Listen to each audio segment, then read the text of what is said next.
joie sans mélange et une fierté légitime que je rencontre des frères, des amis, des compagnons de route, des partenaires privilégiés constitués par Réseau Métra, le réseau des journalistes pour la promotion des médecines traditionnelles. Je pense que nous faisons ce chemin il y a déjà plusieurs décennies. Mais ce qu'il y a de nouveau et qui ne date que de 3 ans, c'est le panel pensé, réfléchi par votre président, le génie de votre président, Boubacar Sène, et qui pour moi est extrêmement important. Mon souhait, c'est que 1. C'est un début. 2. C'est mi-chemin. 3. Nous devons commencer à atteindre nos objectifs. 3. C'est beaucoup de symboles dans le 3. Le petit symbole que tout le monde connaît, c'est le triangle. 3 sommets, 3 angles, 3 côtés. C'est la stabilité. Donc je pense qu'à partir de ce 3e panel, notre partenariat doit commencer à aider la population à s'auto-prendre en charge à point de vue santé, mais aussi à stimuler les politiques et ceux qui sont en charge de la formation de nos étudiants en médecine traditionnelle, en médecine conventionnelle, à trouver en tout cas des voies et moyens de trouver des solutions locales à nos problèmes de santé locaux. Je pense que si nous unissons nos efforts, nous pouvons améliorer la santé de la population sénégalaise. Le président a dit quelque chose qui m'a touché profondément. C'est comment l'Afrique peut se libérer. Ça, c'est extrêmement important. Mais je voudrais rappeler d'abord, avant d'ouvrir la présentation, rappeler que l'Homo sapiens a existé depuis 315 000 ans. Et pendant 315 000 ans, il n'y avait que des Noirs dans le monde entier, dans tous les continents. Et pendant pratiquement 305 000 ans, il n'y avait pas encore de Blancs. Et au moment où il n'y a que des Noirs dans tous les continents, eh bien ces Noirs ont atteint des civilisations jamais égalées jusqu'à nos jours. Jamais égalées. C'est très important. Et pendant ces 305 000 ans où il n'y avait que des Homo sapiens noirs, ça veut dire, je n'exagère pas, des négro sapiens, parce qu'il n'y avait pas de blancs, eh bien, vous n'attendrez jamais que les Noirs mourraient comme des petites mouches ou quelque épidémie que ce soit. Maintenant, parmi la fonte glaciaire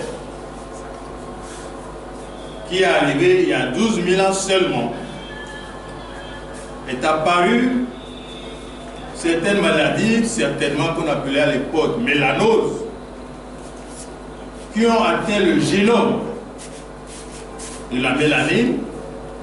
Eh bien, ça a commencé, des couples noirs malades de cette mélanose ont commencé à donner des enfants blancs. Ça ne surprend personne de toute façon, puisque même aujourd'hui nous donnons des albinos. Donc c'est ainsi que des Noirs ont donné naissance à des Blancs. Donc les Blancs n'ont pas de civilisation. Il faudrait que le négro sapiens, le noir africain, comprenne son histoire. C'est très important. Maintenant, le blanc en petit nombre s'est organisé tout doucement, tout doucement. Il y a seulement, il faut être honnête, il n'y a qu'au XIVe siècle de notre ère que les blancs ont commencé à s'organiser, à venir aux écoles des noirs. Parce que tout le monde sait en matière de santé que l'ancêtre de la médecine, c'est en Égypte.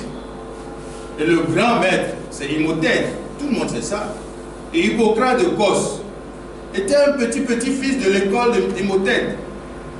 Donc maintenant que tous ces gens-là ont pillé les savoirs et les sciences africaines, ils ont commencé à détruire systématiquement ces savoirs-là, ces civilisations-là, pour commencer à s'imposer seulement au 14e, 15e siècle. Donc je pense que c'est important que le noir comprenne qu'il n'est pas seulement le continent des premiers balbutiements, mais vraiment le continent que Dieu a créé. C'était des négro-sapiens que Dieu a créé. Dieu n'a jamais créé des blanco-sapiens.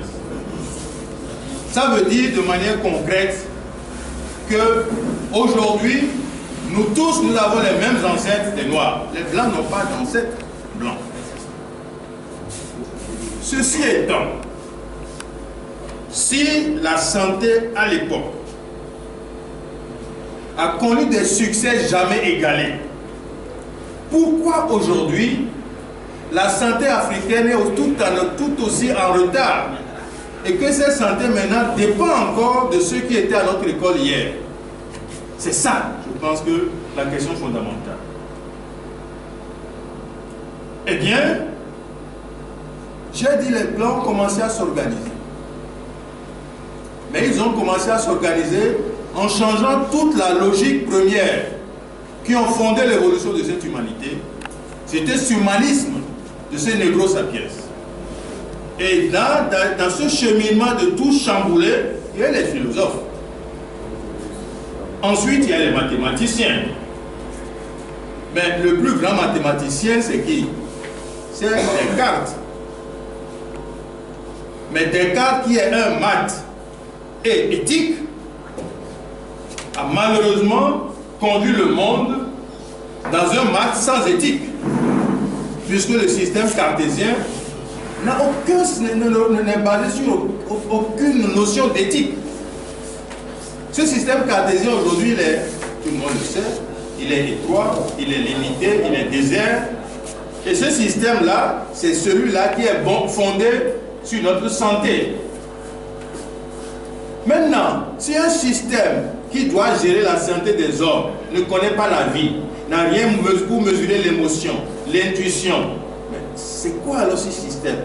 C'est une coque vide. Et c'est seulement ça, malheureusement, qui est la seule science acceptée par notre continent, l'Afrique, qui a énormément à donner. Qu'est-ce que nous avons à donner? Nous allons le montrer un peu par flash. Alors, je pense que nous avons créé, vous le savez, le Centre expérimental de médecine traditionnelle depuis janvier 1989. Nous l'avons créé parce que, il faut être honnête, depuis la conférence de Alma-Ata, où on a parlé de médecine traditionnelle, d'intégration de médecine traditionnelle dans les systèmes de santé primaire, nous devons la réalité jusqu'à plusieurs décennies, il n'y a pas de résultat. On s'est dit, mais créons un centre formel, laissons les guérisseurs s'exprimer sous le contrôle d'un comité scientifique et juridique international. Eh bien, si c'est probant, on fait la promotion, mais si ce n'est pas bon, on casse l'assiette. Et c'est ceci qui nous a amené à créer ce centre Malango de Fatick. Et je voudrais encore vous remercier de nous suivre depuis plusieurs décennies et de rester l'écho de ce que ce centre-là fait.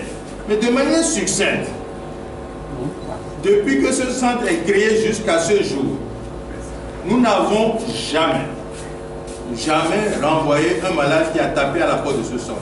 Jamais. Nous y recevons même des malades sur brancard, rejetés par des hôpitaux de la place. Et les malades sont hospitalisés dans ce centre.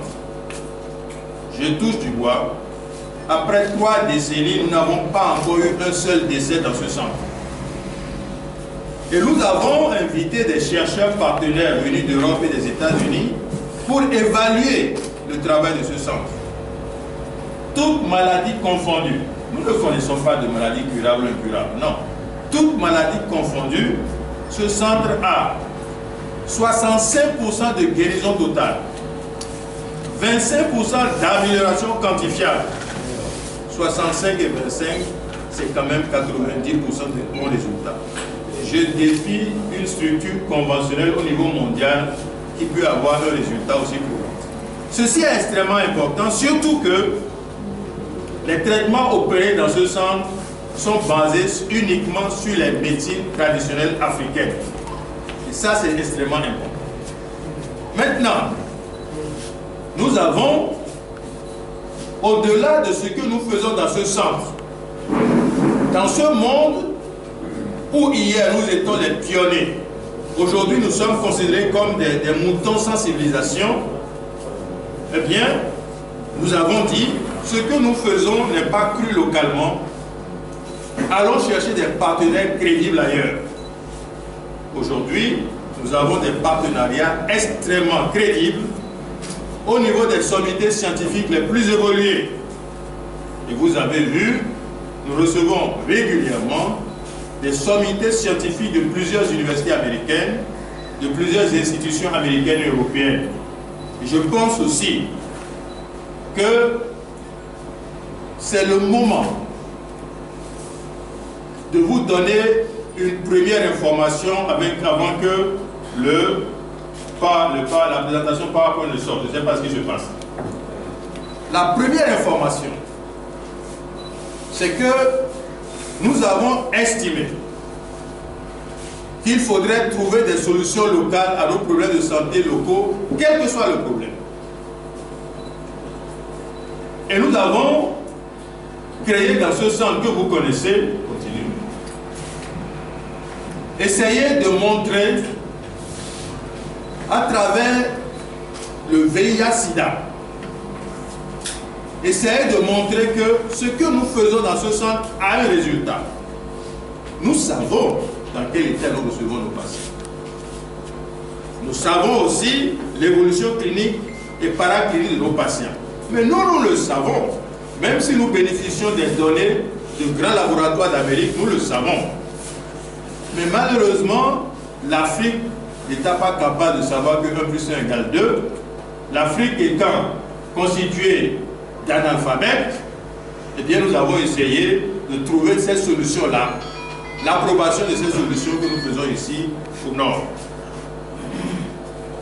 Eh bien, je vous l'apprends. Il y a seulement un mois, jour pour jour,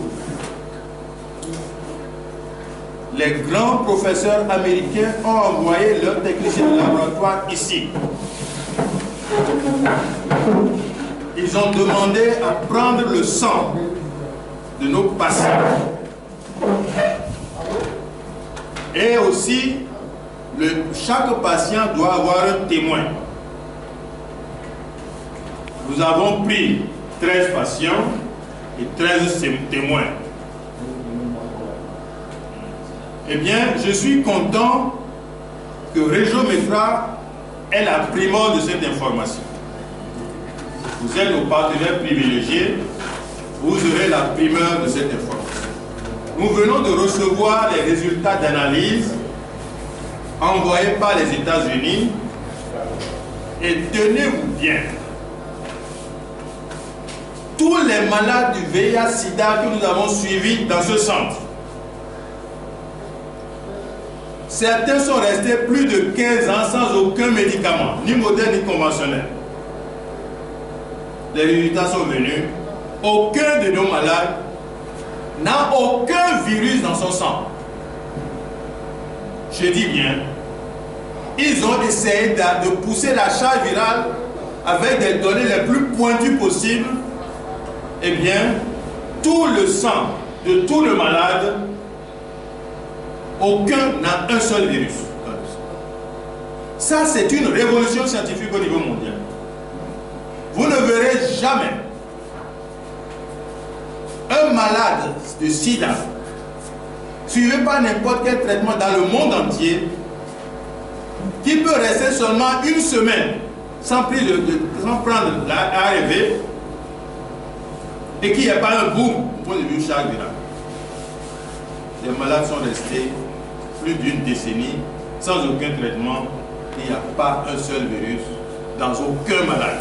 les 13 malades dont on a pris le sang, eh bien, tous ces 13 malades n'ont aucun virus dans le sang. C'est une révolution. Et je pense que c'est important que le Sénégal le comprenne, que les autorités politiques le comprennent, que ceux qui ont la charge de l'enseignement de nos enfants le comprennent. Qu'en matière de maladie, et quelle que soit l'étiologie, ce centre de Malango de Fatick a démontré qu'elle peut trouver des solutions locales à tous ces problèmes de santé locaux.